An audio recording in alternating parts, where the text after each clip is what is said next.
अब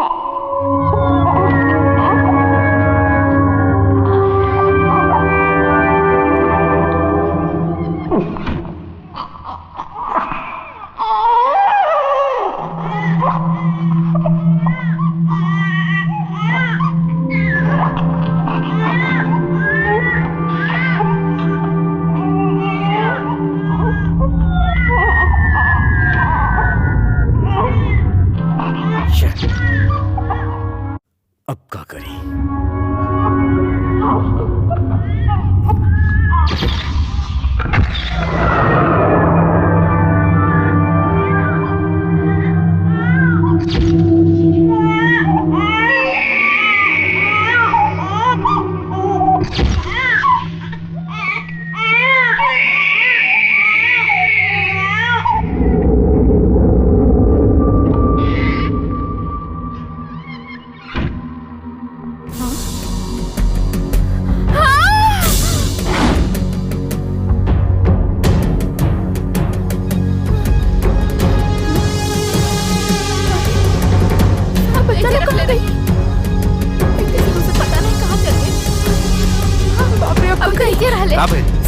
बच्चा गायब हो गया।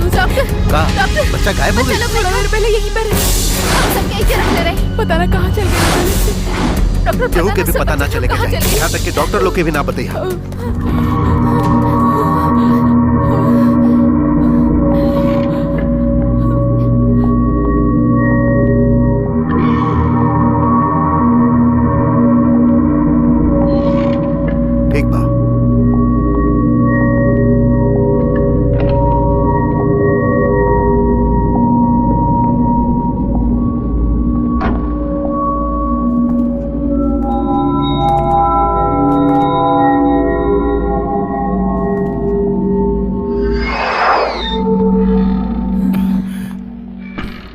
डरे के कोनो बात नहीं है। अरे रउआ कहाँ जा रहल बानी? अंदर जो बाड़े राज्य मंत्री की बीवी बाड़े। अरे कहाँ जा रहल बा? हमार तो कोई सुनबे नहीं करेला।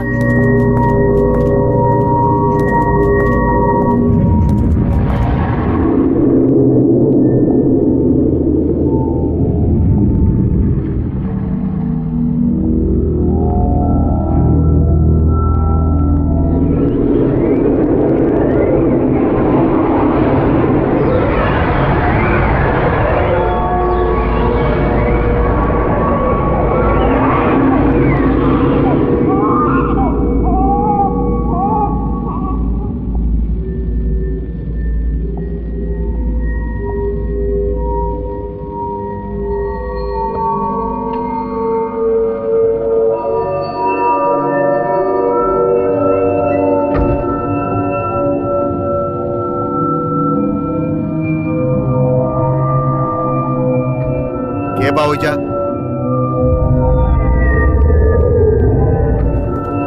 वेलकम डॉक्टर बाल गोपाल।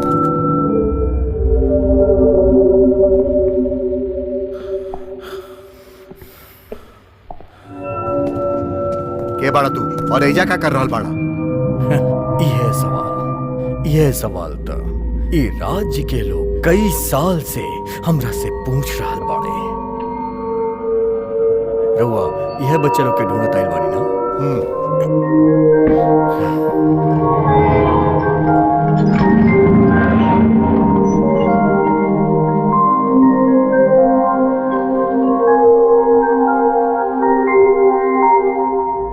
तीन नवजात बच्चा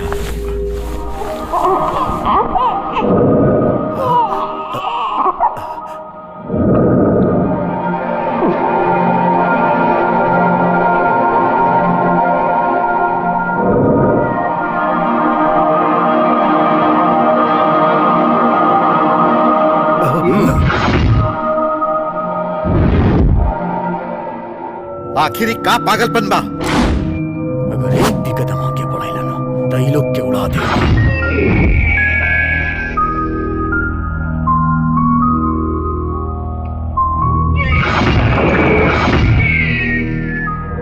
अरे बच्चा लोग के धरती पर आए ठीक से 1 मिनट भी ना भइल। अभी तक ही बच्चा लोग अपना माई के दूध भी नहीं खन पी ले। आखिर तू चाहत का बड़ा? ऐसे ही मुद्दा पे आ जा। हमके तीनों में से एक चाहिए। बताओ इनमें से होम मिनिस्टर के क्या? डॉक्टर मिनिस्टर के बच्चा के बा? अगर रहुआ हमके सच बता देनी तो हम बाकी दो बच्चा लोग के छोड़ देब, ना था ये तीनों के उठा ले जाइब।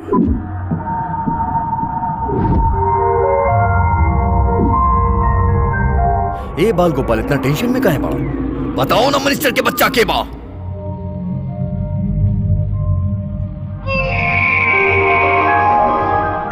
सुना भाई, ये बच्चा सबके तरफ देखा, आखिर ये लोग तो हार का बिगड़ले बाड़न। इस सवाल से कोनो फायदा नहीं होके वाला, और ये बात तू अच्छा तरह से जानेला।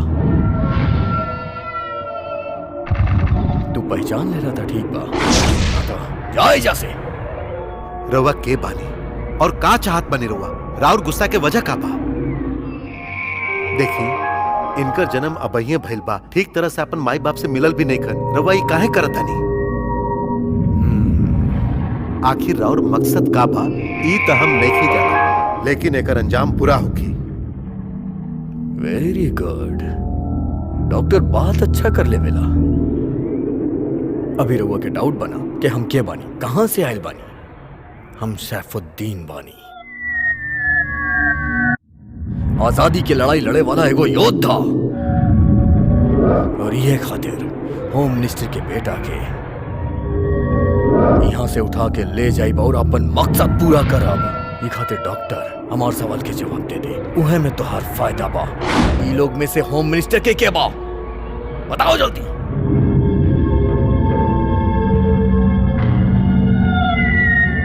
ठीक बा, बताओ बने, लेकिन पहले चेक करे था।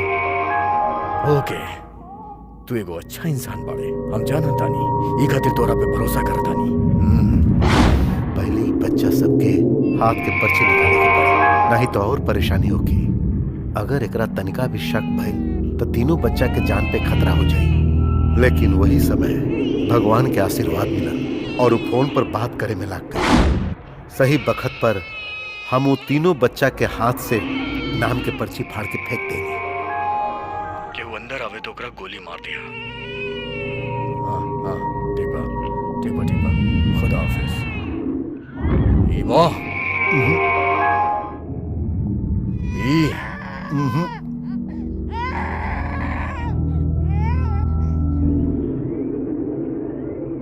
या फिर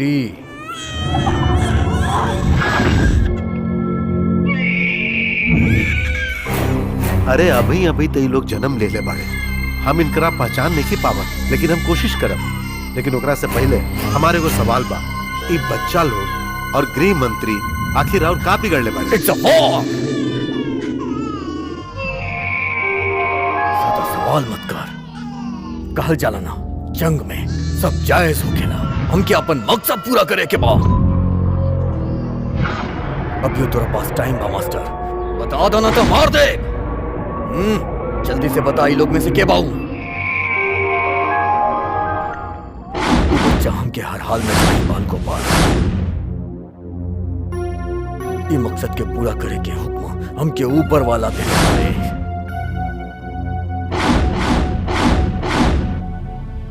का ऊपर वाला यह चाहत पड़े कि ये तीनों बच्चा मर जाए? तनी बच्चा सबके तरफ देखा, यह भगवान के माया बा। एगो बात गौर से सुन ला, ये तीनों मासूम लइकवन के इस्तेमाल करके तो सारा इल्जाम ऊपर वाला पर मत डाला। ओए, ना, ये बकवास बंद कर। तू लोगन के पैसा चाहिए ना? पैसा, पैसा, पैसा केकरा चाहिए? तोहरा और तोर पूरा राज्य के खरीद सकेली, इतना पैसा बा हमरा पास। पुलिस कस्टडी में हमने के मेडिकल प्रोफेसर बने, ओकरा हमने के वापस छुड़ाने के बाद ई खातिर तू अपन फालतू के बकवास बंद कर और बताओ में से मिनिस्टर के बच्चा के बा, और ना बतावे के बा तो जाओ जैसे। और तू का सोचला तोरा कहे से हम अपन मकसद बदल देब? ये हम जानत बनी, लेकिन ये बच्चा सबके बचावे के खातिर एगो दवा दिहल बहुते जरूरी बा, और अगर इनकर जान बचावे के बा तो हमार बाहर गई बहुत जरूरी बा, ना तो ये लोग मर जाइए। तब मरे देना, जब ही मरे वाला बने तो इनकर जिंदगी काहे बचावे चाहत बड़ा? डॉक्टर ये बता दे कि इनमें से मिनिस्टर के बच्चा के बा, ओकरा बाद तू आराम से ही बच्चन के लेके चल जाइए। ना था। तोहार जरूरत पूरा करे के खातिर बच्चा लोग के जिंदा रहल बहुत जरूरी बा। अगर इ लोग के कुछ हो गइल तो बाहर सभे लोग भड़क जाइए। हम तोहार मदद करब, लेकिन ओकरा खातिर हमार बाहर गइल जरूरी बा। इजाजत दा प्लीज।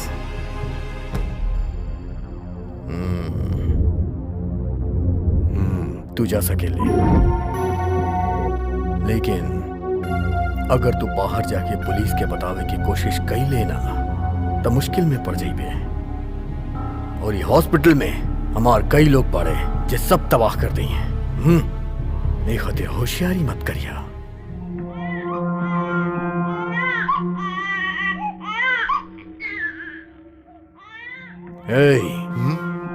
अगर तू यहाँ लौट के ना आइले तब फिर दोबारा लौट के तोहरा यहाँ आवे के ही ना पड़ी।